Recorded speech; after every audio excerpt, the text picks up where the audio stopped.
who are going to go look this stuff up, you might want to avoid the Flat Earth Society because they seem to be controlled opposition. You have a post about that, how the Flat Earth Society, the official group, they purposely sound crazy. They purposely don't answer things correctly. And when you trace back some of the people who are involved, they are Masons as well. So it seems like they might have this group set up to look stupid.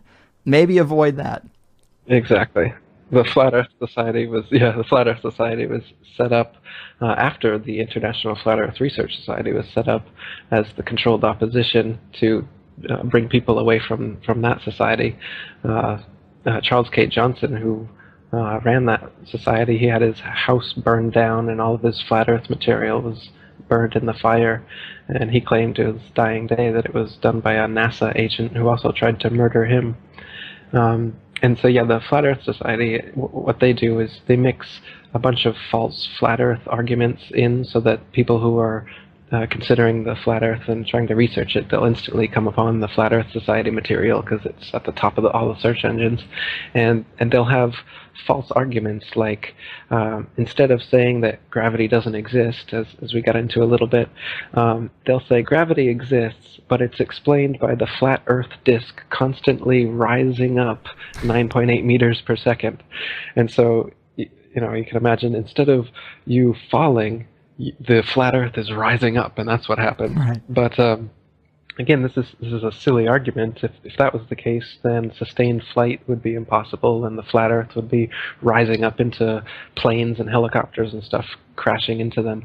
So they present an easily refutable argument like this, and then well-meaning researchers trying to look into the flat Earth find their frequently asked questions that has these bad answers, and then they just think, oh, well, this is ridiculous. And they also they make the whole thing into this big satire, and they address it cynically. So if you read some of their threads, they don't keep a serious research kind of attitude. They're always off the cuff, trying to be witty and funny all the time. So the whole thing is just made into a mockery. Yeah. They even made a mockumentary called In Search of the Edge, and they'd show it to people in public schools.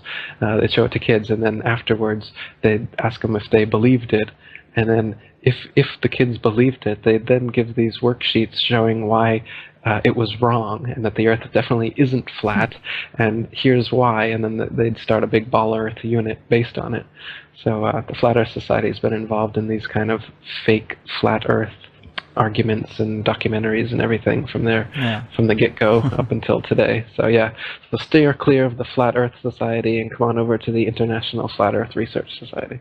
Yeah, just like Alex Jones makes conspiracy theorists seem crazy, they have an organization set up to make flat earthers seem crazy. So it's definitely worth a mention because I didn't want people to go there and then get turned off. Like you said, it's usually the first thing they see. Yeah. Now, what is the Flat Earth Society but a controlled opposition organization that's been set up for decades to control the flow of information regarding the flat Earth, so that when people find out that the Earth is flat and motionless, and they look it up and they try to find, is there any organizations or leaders or anyone in this movement, they find the Flat Earth Society with their Freemasonic leader telling them a bunch of fake flat Earth facts to actually deter neophytes from the subject.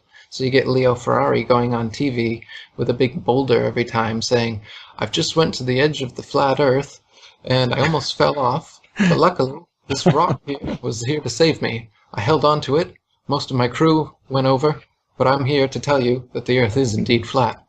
And he'd start an interview like this and carry on. He might throw in a couple actual valid proofs of the flat Earth, and then, that's it. And anyone who sees the show has now been taught that flat Earth is taken satirically, even by the big leaders in the movement.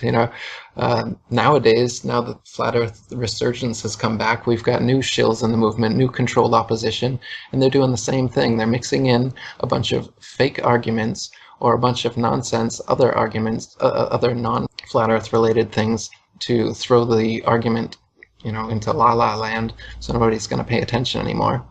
And then when you expose them for doing this, they come back at you and tell you that's what you're doing. So that's what we've got now, is this big rift in the flat Earth community between the controlled opposition, much of which was set up before I came along in the first place, and now that I've exposed that, and come in with legitimate flat Earth material that's really taking traction, now we've got a new wave of shills that are coming in